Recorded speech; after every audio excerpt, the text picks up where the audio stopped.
Bonjour à tous, je m'appelle Caroline Bindel, je suis journaliste basée à Marseille et je suis ravie de vous accueillir dans Cité Radieuse. Alors Cité Radieuse, c'est quoi ? Une rencontre, une conversation avec des personnes venant d'horizons très divers mais qui ont en commun de faire rayonner une ville, Marseille. Elles y vivent, y ont vécu ou tout simplement l'aiment pour ce qu'elle a à offrir. Marseille est lumineuse, bouillonnante, arlequinée, agitée. On l'aime autant qu'on la déteste, parfois seulement. Aujourd'hui, mon invité est Patrick Bosso. Humoriste, comédien, il tourne actuellement avec son spectacle Sans accent, dans lequel il revient sur ses débuts, sa famille, son métier et sa notoriété. Son accent, il l'a toujours parfaitement assumé et il est aujourd'hui sa marque de fabrique. Avec lui, nous sommes revenus sur son enfance marseillaise, sa formation, ses débuts, ses one-man shows et son envie désormais de prendre le temps d'écrire pour lui et pour les autres. Je vous laisse découvrir notre conversation. Salut Patrick. Bonjour. Ravi de te recevoir dans Cité Radieuse. Alors nous sommes au Mamo, sur le toit de la Cité Radieuse, imaginée par Le Corbusier. Alors bon, c'est pas du tout ton choix, on a choisi cet endroit parce que c'était calme. Oui. Est-ce que tu peux juste me décrire pour celles et ceux qui nous écoutent ce qu'on voit d'ici ? Alors, à part toi, Ouais. on voit, en fait, ce que j'adore, c'est que j'ai l'impression de regarder une télé, puisqu'il y a juste une fenêtre devant moi, carrée, là, rectangulaire, et donc avec des nuages et un ciel bleu magnifique. Et comme il y a du vent, on a l'impression que les nuages, ils cavalent un peu, quoi. Et donc, voilà.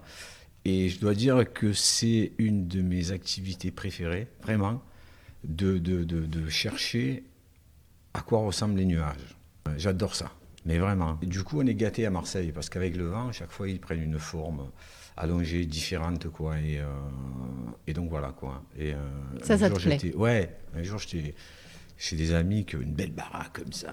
Et puis, j'ai dit à la femme de mon ami, j'ai dit, ah là, regarde ce nuage. Et tu m'as dit, mais toi, t'es le seul ici, avec tout ce qu'il y a autour, qui regarde les nuages. Voilà donc ce que je vois d'ici. Et de chez toi, tu vois quoi ?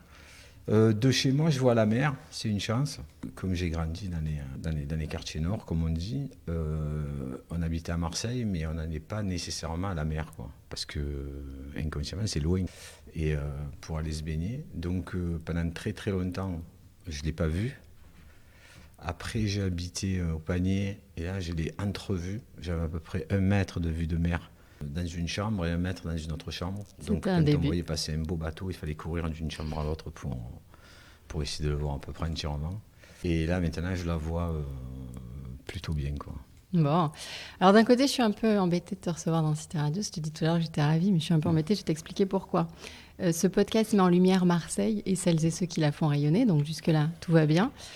Et d'un autre côté, toi, tu t'obstines à ne pas vouloir être le Marseillais de service et à sortir de cette case. Donc, je suis désolée parce que là, je t'y remets dedans direct. C'est pas d'être le Marseillais de service. C'est juste de pas s'arrêter à ça. C'est tout, quoi. Mais j'assume très bien. D'ailleurs, j'ai fait toute cette carrière, entre guillemets, avec cet accent, quoi, que beaucoup s'empressent de gommer, dans n'importe quel milieu que ce soit. Culinaire, artistique, politique, tout de suite il y a une forme comme ça de j'essaye comme si je me mettais à niveau, mais à niveau de quoi, je sais pas. Et donc c'est pas du tout ça, c'est juste d'essayer que les gens en face passent la barrière ou la frontière de l'accent, quoi. Alors tu l'as un petit peu dit tout à l'heure, mais quelle a été ton enfance marseillaise ? Moi, je suis resté jusqu'à l'âge de 3 ans. Je suis né à la maternité de la Belle de Mai. Ouais. Là où est né Zidane. Des champions, quoi. César, le sculpteur. Ah et plein d'autres. Non, je déconne. Oui, c'est ça. Zidane, c'est vrai. Ouais, Zidane, c'est vrai. Ouais, César, le sculpteur aussi. Okay. Parce qu'il est d'origine italienne, donc voilà. Mais je m'en souviens plus bien, en fait. Je ne me rappelle plus, quoi. Parce que même les conditions, parce que c'était apparemment un bidonville avec une pièce où on était tous dedans, quoi. Et donc, un jour, ma mère, elle avait dit à mon grand-père, oh là là, avec les fenêtres, il fait jour, le petit va se réveiller, il va pas arriver à dormir, il faudrait mettre des rideaux. Et mon grand-père, il avait peint les fenêtres en noir. Comme c'est ça, radical. au moins, voilà, c'était radical. Voilà. Et donc voilà, du coup, je dormais bien. Et après, on a atterri dans les années 66 à peu près, au Laurier, quoi, dans les quartiers nord. Dans ces barres d'immeubles, quoi, voilà, en construction, comme un peu partout en France, quoi, voilà. Et avec les immeubles n'étaient même pas finis, je me souviens, les escaliers, c'était des planches en bois, comme ça. Et d'un coup, avoir le sentiment de vivre, je sais pas où, quoi. Dans une genre de campagne, parce qu'il reste encore des champs, il y a des prés, il y a un bois, une petite rivière. Et voilà, donc tout ça, ça fait des beaux terrains de foot, voilà, des endroits où se cacher, où se perdre un peu. Et en même temps, loin de tout, parce que pour aller en ville, centre-ville, c'est un pèlerinage, quoi. Donc voilà un peu cette enfance, quoi. Qu'est-ce que faisaient tes parents? Mon père, il travaillait sur le port de Marseille et ma mère était femme de ménage dans les écoles. Donc rien ne te prédestinait à faire de la scène, en fait. Jamais de la vie. Qu'est-ce qui a été l'élément déclencheur pour t'inscrire à un cours de théâtre?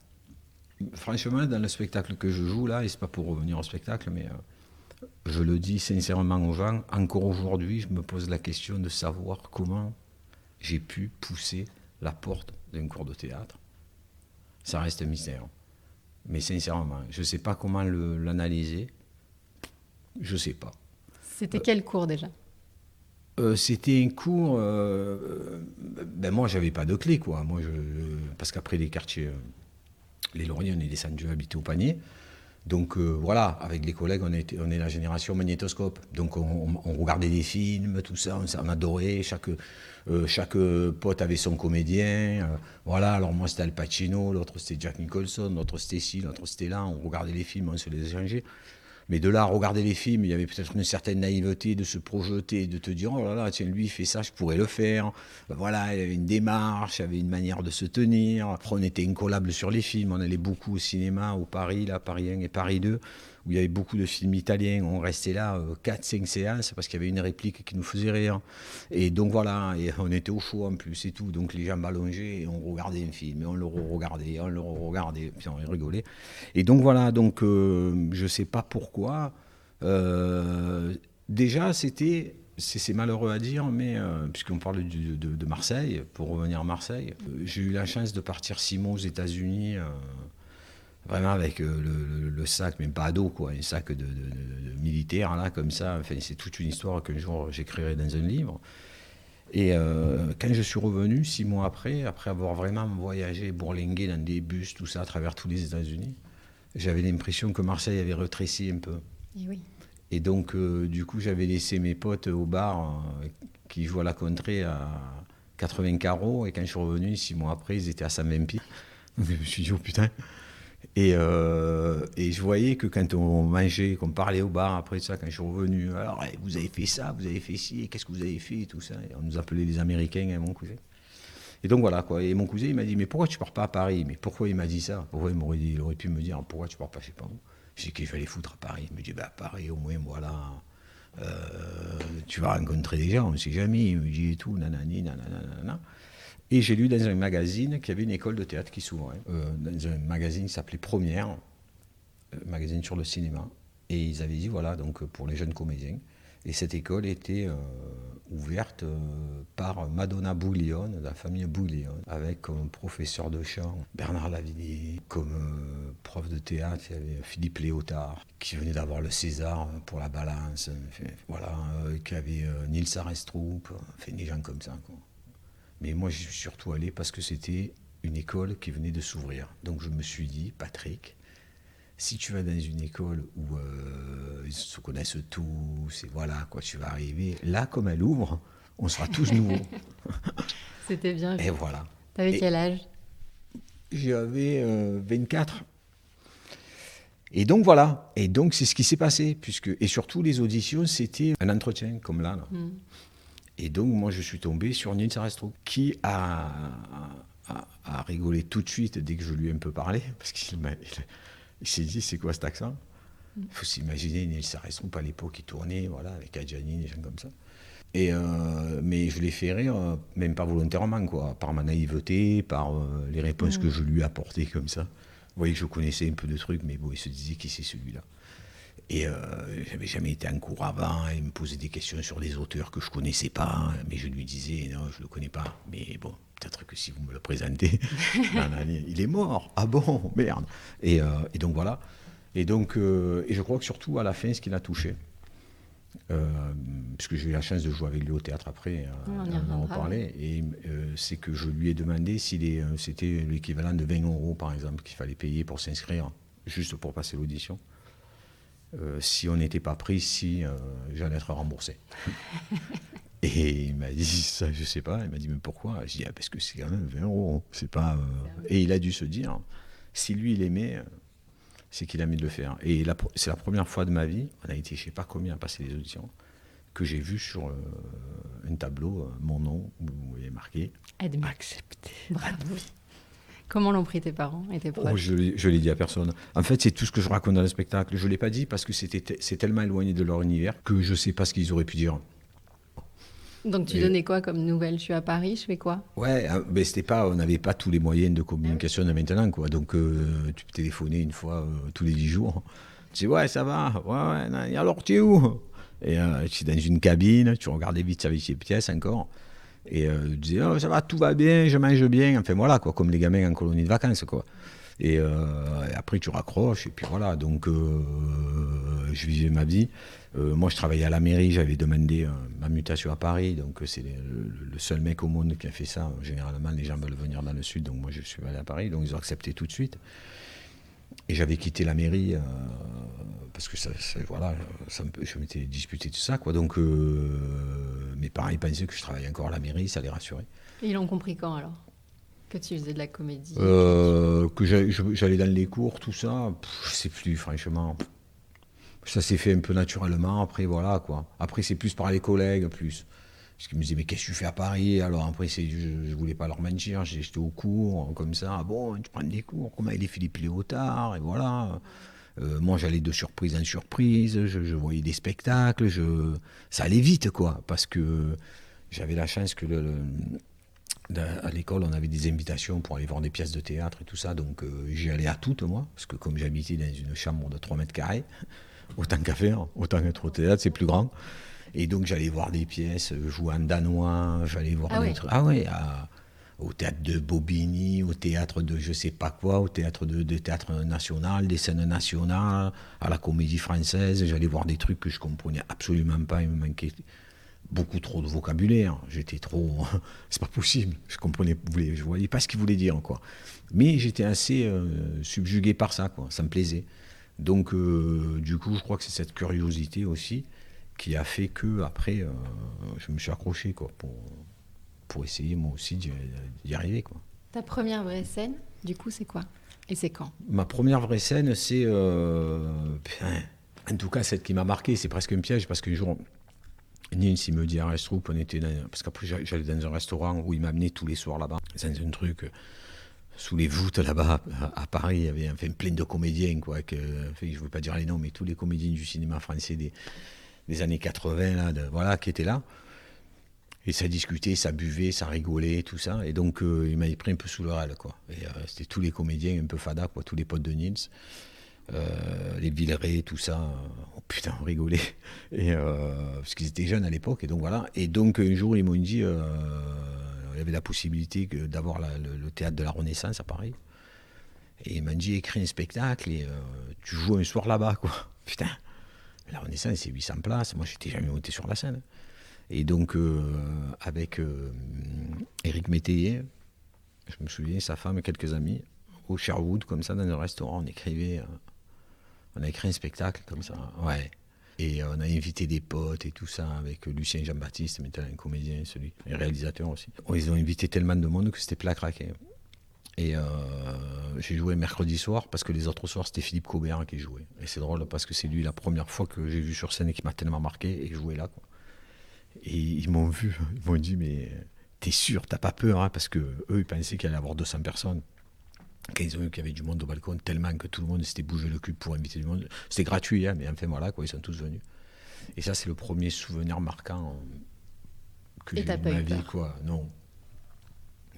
Mais par contre, je sais pas, j'ai jamais sauté en parachute, mais je serais incapable de raconter cette soirée maintenant. J'ai l'impression de l'avoir vécu en apnée. Et l'adrénaline. Ouais, un peu quoi. Ouais. Bon, alors depuis One Man Show, théâtre, cinéma, tu t'es fait un nom dans ce métier. Tu es désormais connu. Ouais. Et c'est d'ailleurs le point de départ de ton dernier spectacle qui s'appelle Sans accent. C'est ce jeune homme qui te demande comment fait-on pour être connu comme métier. C'est ça? C'est vrai ça?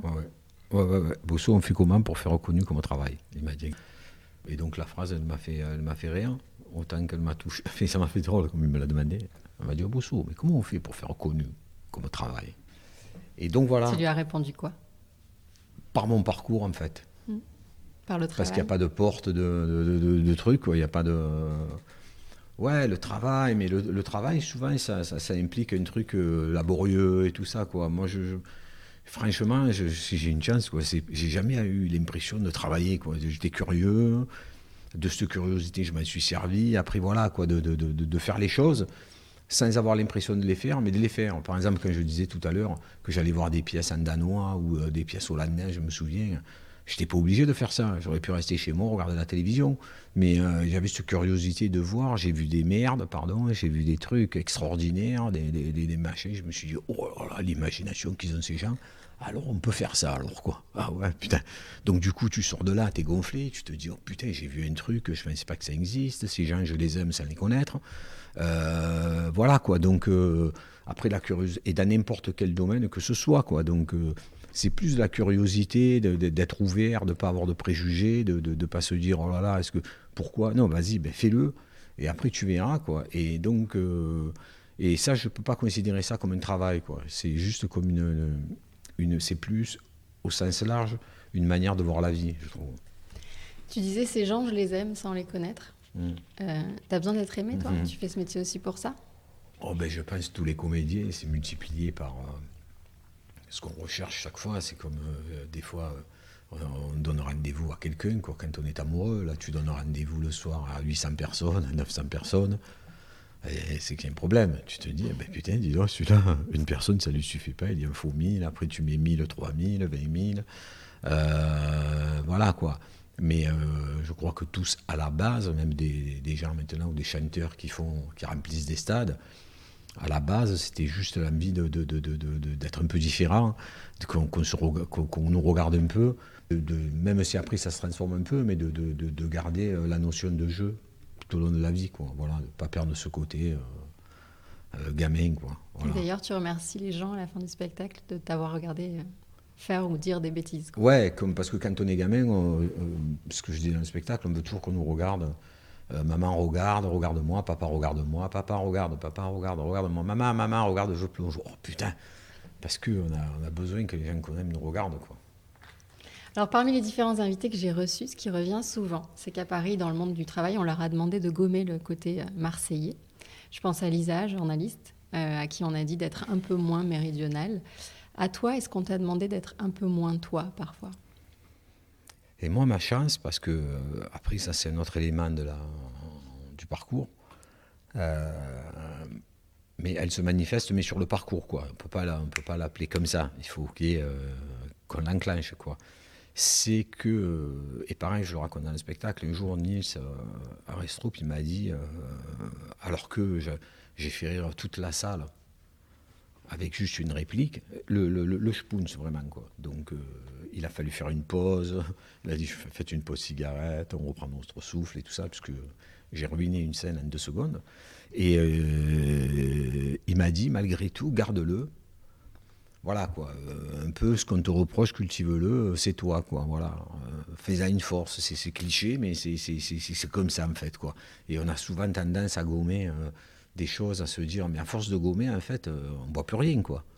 Donc, moi, je me souviens, quand on gomme, c'est qu'on efface, on enlève les trucs, quoi. Est-ce que ça va être mieux, ce qu'on va refaire? Qu'est-ce que c'est, quoi, voilà. Donc, à partir de là, moi, ça m'a arrangé, parce que j'aurais eu l'impression de perdre comme un membre, quoi. Parce que moi, je ne m'entends pas. Et ça a été encore plus dur, justement, dans les cours de théâtre, notamment au début, quand je jouais certaines scènes d'auteurs contemporains, parce que je ne pouvais pas jouer du Shakespeare, et ça faisait trop marrer, quoi, les gens. Et ce qui était malheureux, il fallait que j'ai une force de conviction supérieure aux autres, pour que mon accent paraisse secondaire et que les gens voient plus les émotions, quoi. Et justement, est-ce qu'il serait possible de jouer sans accent? Parce que les acteurs parisiens qui jouent avec l'accent marseillais, c'est pas possible, on est d'accord. Moi, mais l'inverse. Ouais, c'est pareil, moi aussi. C'est pareil. Non. J'ai essayé des fois et j'ai aidé des comédiens à jouer avec l'accent. Mais moi, on a essayé de m'aider, mais au bout d'un moment, je perds le truc et donc ça revient, quoi. Donc, je peux pas, je suis désolé. Alors, tu as joué aux côtés de Nils Aristrup, donc rien que ça, et Cadmerade, dans Acting, le rôle d'un muet. Ouais. Donc, un vrai jeu d'acteur, là, pour le coup, parce que tout reposait sur tes expressions et tes mimiques. Raconte-nous un peu cette expérience. Ce qui était drôle, c'est de pas parler. Alors, le mec n'est pas muet, il parle pas, donc c'est pas pareil. Donc, on se dit, il peut parler à tout instant. Et en même temps, il était là de la première scène à la dernière, quoi. Il n'y a pas un moment où je sortais du plateau, j'étais là tout le temps. On était à 3 dans une cellule, et donc il faut exister, quoi, parce que sans parler. Et donc voilà. Alors évidemment, au début, quand j'ai lu la pièce, j'ai refermé le livre et hop, je connaissais mon rôle. Je me suis dit, qu'est-ce que je vais foutre là-dedans, quoi. Alors j'ai dit oui, parce que je me suis dit, au moins, je vais les voir jouer de près. Je serai payé pour ça. Je suis avec 2 potes, donc voilà, quoi. Et puis en fait, je me suis rendu compte au cours des répétitions qu'il y avait de la matière, et surtout que Nils et Cad me faisaient exister aussi, à travers leur regard, à travers leur manière de me regarder, de prendre des silences des fois pour que justement ce personnage il existe, ou quand moi j'allais les chercher. Et au fur et à mesure, après, j'ai réussi à créer un vrai personnage et qui existait vraiment, et voilà, quoi. Et donc ça s'est super bien passé, parce que même c'était compliqué pour un mec comme moi de pas parler pendant 1h30, quoi. Dès que le rideau est tombé, je parlais à un arbre. Mais ça a été une très très belle expérience. Ouais, le théâtre, t'as envie d'y retourner?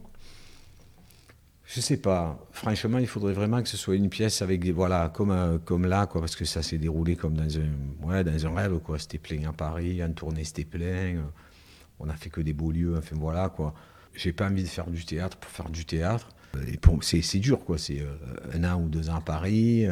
Après, tu pars en tournée encore 1 an. C'est 3 ans de ta vie. Et j'arrive à un âge où les années comptent. Et donc, voilà. Et donc du coup, non, je me dis, pour partir sur une aventure comme ça, il faut vraiment une pièce. Alors, voilà, quoi. Alors, Cad m'a dit... mais écris une pièce, putain, tu fous rien, toi tu regardes les nuages, tu m'emmerdes. Et il m'a dit, écris une pièce, une comédie où on claque des portes, on rigole, quoi. Et on la joue à Paris, et après on se marre. Donc voilà, donc franchement, c'est un vrai truc. Donc tu es en cours d'écriture, c'est ça? Je suis en cours de réflexion, parce que moi je réflexionne beaucoup. Okay. Pour après accoucher rapidement, quoi. Un peu comme la nature, quand même, quoi. La nature, elle réflexionne 9 mois, et après... Alors dans tes one-man shows, tu te racontes beaucoup. Ouais. Tu t'inspires aussi des pépites que nous offrent les élus chaque jour et la vie dans cette ville. Alors je t'ai croisé en trottinette électrique il y a quelques jours et je me suis immédiatement posé la question de savoir si tu le faisais, si c'était presque expérimental pour en faire quelque chose, pour en faire un sketch ou pas du tout. La trottinette ? Ouais. Non, parce que en fait, quand j'ai joué à Paris là, avec des Nils, je voyais passer des mecs en costume, cravate à Paris, tous avec des trottinettes et tout. Et je trouvais ça vachement bien, quoi. Je me disais, putain, c'est un moyen de transport. Voilà, quoi. À Paris, c'est compliqué, des fois, le métro, le truc, les taxis. Et donc, voilà. Et donc, du coup, j'ai essayé et j'ai adopté. Et du coup, je me suis acheté une trottinette électrique. Ah, c'était la tienne? Et c'est la mienne. Ah, d'accord. Et donc, je monte à Paris en trottinette. Je pars de chez moi en trottinette. Quand je leur dis ça, à Paris, quand j'arrive, ils me disent, mais t'es venu comment? J'ai en trottinette. Parce qu'après, je l'amène dans le train, hop, je sors à la gare de Lyon et je repars en trottinette. Ah, t'as adopté ces moyens de transport. Et donc, c'est un des... Voilà, quoi. J'aime beaucoup ça. Et sinon, t'écris comment? Parce que tu te serviras pas de la trottinette, du coup, mais non. Ah si, même s'il y a des trucs à faire, quand même. Ouais. Parce que les pistes cyclables, je connais la plus courte, la plus longue, celle qui se termine la plus bizarrement du monde. Il y en a une, elle rentre chez quelqu'un. C'est-à-dire que si le mec, il a fermé... C'est-à-dire, si tu continues et tu frappes chez le mec, tu dis bonjour, excusez-moi, la piste cyclable. Alors, le mec te dit allez-y, oui, suivez le verre, attention, dans la cuisine, il y a ma femme. Et hop, et tu ressors, tu es au boulevard Longchamp. J'en ai vu une de 1 mètre. 1 mètre, la piste cyclable. Et non, c'est rigolo parce qu'en fait, on se rend compte que ça va vite, quoi. Il y a 850 000 trottinettes et tout ça, mais il n'y a pas les infrastructures. Mais on ne peut pas, en même temps, ça va trop vite. C'est plus facile de poser 20 trottinettes sur un trottoir que de créer 20 km de pistes cyclables, quoi, tu vois. Donc, c'est ça la situation qui est rigolote, quoi. Alors, beaucoup d'humoristes se servent des réseaux sociaux pour communiquer, créer du lien et tout ça. Toi, c'est pas le cas. Hein. Non. Non, du tout. Non, pas du tout. C'est pas ton Je suis truc. passé à côté de ce train. En fait, c'est même pas une question d'âge ou de truc ou de machin, pas du tout, quoi. Déjà, Brassens, il disait qu'au-dessus de trois, on est une bande de cons. Là, quand tu commences à dire... voilà, on voit, quoi. Bon, en même temps, c'est bien parce qu'on voit comment ça permet les gens de se mobiliser en quelques clics. C'est capable de belles choses, quoi. Mais c'est capable aussi de tellement de mauvaises choses, quoi. Et puis, on parlait de gommer. Là, j'ai l'impression que ça lisse. Parce que tout le monde a peur. J'ai l'impression que tout le monde est comme dans une tranchée. Et que personne n'ose trop sortir la tête, quoi. Donc, tout le monde reste un peu dans la tranchée. On ne sort pas trop la tête parce qu'on se dit, dès que je vais sortir, je vais me prendre, je ne sais pas quoi, là, sur Internet et tout ça. Donc, hop, tu te recouches. Voilà. Et donc, du coup... ça ne m'intéresse pas de participer à ça, quoi. Donc, c'est pas toi que les gens Enfin, c'est important qu'ils le sachent. S'ils s'adressent à toi sur les réseaux sociaux, c'est pas toi. C'est pas moi. Voilà, non. C'est pas toi moi, il n'y a qu'un truc Facebook de la production que je regarde et où les gens peuvent laisser des commentaires après le spectacle, quoi, s'ils ont bien aimé et tout ça. Enfin, ou ce qu'ils veulent. Et moi, je regarde ça le lendemain parce que j'aime bien savoir ce que les gens ont pensé du spectacle. Mais à part ça, non, quoi. Franchement, je comprends. Hein, moi, je suis ami. Il y en a qui le maîtrisent tellement bien. Camille Lelouch, quoi, c'est une copine à moi. J'en parle avec elle et tout, c'est impressionnant, quoi. Elle va chez le dentiste, elle se filme, elle va là-bas, elle se filme, elle fait truc, elle se filme tous les jours. Après, il y a une genre d'addiction parce qu'il faut le nourrir, cet animal-là, quoi. Il faut lui donner à manger tous les jours quand il mange. Et donc voilà, quoi. Et donc non. Moi, j'ai du mal à me donner à manger à moi-même. Ça suffit. Ça suffit. Alors, tu vas jouer au Silo le 14 juin prochain, à la maison. Ça change quelque chose de jouer chez soi ? Ah oui. Ça fait bien, ça fait du bien et ça fait peur en même temps. Mais ça fait du bien, mais ça fait peur. Mais ça fait du bien. Mais ça fait peur parce que il y aura des amis, la famille ou... Oui, là, j'ai joué au gymnase déjà. Et puis non, j'ai plus de pression que j'avais au début, la première fois quand tu joues. Mon pauvre père était venu en costume, avec le manteau sur le bras, comme ça. Tous bien habillés, toute ma famille et tout. Là, tu te dis, oh là là, putain, y a un truc comme ça, t'as moins d'expérience, t'as moins de trucs. Donc, il y a moins ça. Mais c'est plus, c'est plus, c'est un rendez-vous, c'est chez toi, quoi. C'est ta famille, ta famille, voilà, c'est les gens que t'aimes bien. Moi, à chaque fois que je joue ici, je touche du bois, comme on dit. Les gens sont là, quoi. Voilà, là, on va être plein au Silo, donc voilà, quoi. Donc, chaque fois, je me sens une responsabilité, et en même temps, voilà, quoi. La peur, elle vient un petit peu de là, mais en même temps, c'est une peur qui motive, quoi. Tu rêves de quoi après ça ? Après le Silo ? Après, ouais. Le Sila, le Silu. Non, franchement, je rêve un peu non, je sais pas, parce que là, ça fait depuis un moment quand même que je crache du feu, que je fais des claquettes, et voilà. Et donc, là, j'aurais plutôt envie d'écrire. J'aimerais bien, un jour, voir une pièce que j'ai écrite, jouer. Mais je sais pas si je vais y arriver, mais c'est un objectif, quoi. Et un bouquin. Ouais, ça tu disais tout à l'heure. Ça fait depuis un moment, quoi. Et donc, ton histoire j'ai un peu voilà, j'écris comme ça, comme un feignant de temps en temps, des bouts de trucs, des pistes, des machins. Et ça fait plusieurs fois qu'on me le demande en plus et qu'on me dit, mais vas-y, fais-le et tout ça, quoi. Et donc là, je trouve, comme je suis pas non plus débordé de demandes au cinéma. Et comme j'ai dit à des chaînes de télé, non, à chaque fois qu'on me propose un policier ou un gendarme, j'en peux plus. Depuis les ch'tis. Voilà, j'ai dû me faire tous les équipements, le képi, la casquette, le chapeau, le casque de moto, tout sur la tête. Donc voilà, donc du coup, ça me laisse du temps pour faire ce que j'ai envie de faire. Donc on attend. Oui, attendez-moi. Alors comme tu le sais, la tendance est au débat participatif. Donc moi, j'ai pas hésité à solliciter les personnes qui me suivent sur Cité Radieuse. Alors il y a quelques questions. Il y a Stéphanie qui voulait connaître un de tes endroits préférés à Marseille. Et pourquoi ? En fait, je suis bien partout, mais un de mes endroits préférés, j'allais dire, Ça demande réflexion, hein, t'as vu? Ça veut dire à quel point Marseille... Il y en a tellement. Voilà. Ouais, c'est ça. C'est ça le truc. Non, alors moi, ce que j'adore, c'est le matin partir de la Pointe-Rouge, quoi. Et avec ma trottinette, et me dire que prendre toute la corniche, tout le bord de mer, et arriver en haut, au Vieux-Port, avec cette trottinette où j'ai l'impression d'être un peu sur un tapis volant, quoi, tu vois, comme ça. Ça, je me dis, Patrick, on a de la chance quand même, quoi. Marie qui te demande ce qui t'exaspère à Marseille. Ben, à part la trottinette et tout le reste. J'allais dire, on n'a pas toute la journée devant nous, donc on va essayer de faire court. Ce qui m'exaspère, je sais pas, ouais, c'est toujours pareil, quoi. C'est que c'est une forme de... on fait comme on veut, où on veut, il n'y a pas de place en voiture, on la crée, ne te casse pas la tête. Je connais, tu connais, il connaît, nous connaissons, vous connaissez, ils connaissent toujours quelqu'un. Enfin voilà, un peu tout ça qui fait le charme, mais en même temps qui fait que des fois ça...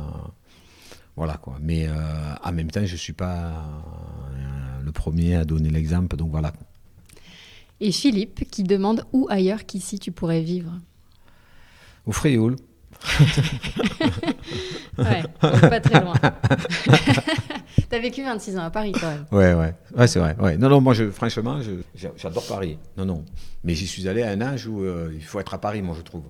23, 24 ans, il y a tout qui brille. Tu découvres tout, voilà, personne n'y porte de jugement, personne ne te connaît, tu es sorti de ton quartier où à peine tu mettais un truc différent, un peu un pantalon rouge, tout le monde te disait mais qu'est-ce que tu as mis un pantalon rouge, pourquoi faire? Donc voilà, donc du coup tu restais un peu dans la tranchée comme on dit, et là d'un coup, tac, hop, une explosion, tout le monde, des fadas, des gens, mais de tout horizon, de toute ville différente, donc ça fait que du coup c'est un peu là qu'il fallait être. Mais après, arrivé à un certain âge... là tu ne dois plus vivre ailleurs. Non, pas du tout. Alors pour finir, le traditionnel questionnaire de Cité Radieuse. Aïe. Si Marseille était une image? Ça serait... Ah non, une image ou un tableau, on pourrait dire, ou quoi ce que tu veux. Ça serait le bleu de Klein. Si Marseille était une chanson? Ça serait... il en faut peu pour être heureux, vraiment trop peu pour être heureux. Il faut se satisfaire du nécessaire, un peu de et de frères qui nous fournirent la nature. Quelques rayons de miel et de soleil, je dors d'ordinaire dans mon cabanon. Et les calanques sont ma maison. Voilà, toutes les sardines de la Méditerranée butinent pour moi sur le barbecue. Avec tous mes amis, on se retrouve. C'est bon, venez, vous verrez avec nous. Parfait. Si Marseille était un film? Vincent, François, Paul et les autres. C'est un film de Claude Sautet. Parce que la bande, les potes, Vincent, François, Paul et les autres, j'ai l'impression qu'à Marseille, on est beaucoup comme ça. Et que... moi, je suis beaucoup comme ça, mais je crois qu'on est beaucoup comme ça, les potes, les tribus et tout. C'est facile de se réunir aussi à Marseille. Il n'y a pas le côté Paris, il faut qu'on s'organise, qu'on prenne rendez-vous pour un dîner. C'est un peu compliqué, les enfants, où on les met, qu'est-ce qu'on fait, tout ça. Ici, il y a un côté, ça va vite, quoi. Un peu les plages, l'été, et voilà, quoi. Il y a toujours un qui a un bateau de 2,50 m, on monte tous dessus, voilà, quoi. On se réunit, et donc voilà, quoi. Un film sur l'amitié, les potes, les collègues, les copines. Il faut tout féminiser, n'oubliez pas. C'est vrai. Et ton expression marseillaise préférée? Je trouve que tout est dans putain. Ah. Ouais. C'est pas marseillais. Putain. Ah, putain, avec l'accent. Voilà. Et voilà. Parce qu'il y a, oh putain, tu peux être étonné, quoi. Putain, t'as pas de chance, quoi. Tu vois. Putain, c'est énervé, quelqu'un qui vient te faire un truc en bagnole, quoi, tu vois. C'est une ponctuation. Ouais, il y a plein de variations dans le putain. Et si tu le maîtrises bien, tu peux t'exprimer sur beaucoup de choses grâce au putain. Et te faire comprendre. Putain, ouais, putain. Elle était jolie, putain. Tu vois, quand tu le dis comme ça sur moi, putain, tu vois, voilà, c'est pas le même, quoi. Putain, Bosso, mais vous foutez rien en classe ou quoi? Ah ouais, tu maîtrises. Vois? Ah, je le maîtrise, putain. Même. Je vais donner des cours de putain. Ouais, je pense. C'est bon à savoir. Ouais. Bon. De rien. Merci beaucoup, Patrick. Mais de rien. Bonne bien, ça va. Ouais, c'était super. Je me suis dévoilé. Comment t'as fait pour jouer un mec qui parle pas? Mais c'est pas possible, c'est là où on se rend compte de la performance. C'est ça. Bon, merci beaucoup. De rien. Salut. Au revoir.